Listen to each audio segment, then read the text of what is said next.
Wardah Ramadan Gathering di Makassar, ajak perempuan teruskan langkah baikmu. Wardah Beauty menggelar gathering di Kota Padang bersama berbagai pihak di Sulsel, Selasa, 26 Maret 2024. Acara gathering ini diisi dengan berbagai kegiatan seru, menginspirasi dan menyentuh hati. Gathering dihadiri berbagai pihak seperti owner fashion brand, komunitas, Forkopimda Sumbar, dan relasi Wardah. Gathering ini digelar sebagai ajang silaturahmi Wardah bersama perempuan-perempuan di Sulsel. Wardah juga mengajak perempuan untuk berani menghadapi tantangan dan percaya bahwa selalu ada kebaikan dalam setiap langkah yang diambil lewat kampanye Ramadan, teruskan langkah baikmu.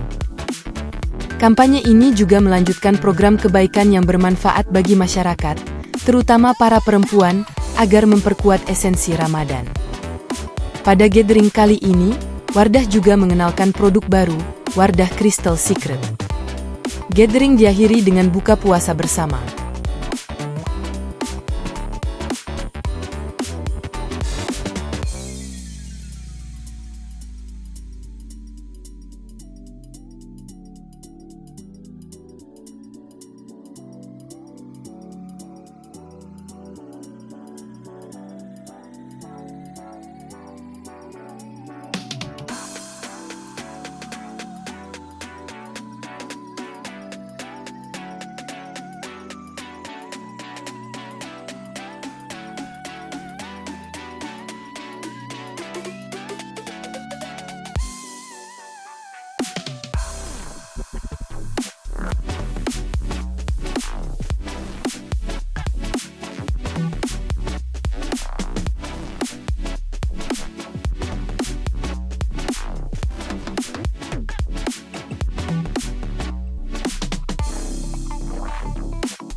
Download Tribun X sekarang, menghadirkan lokal menjadi Indonesia.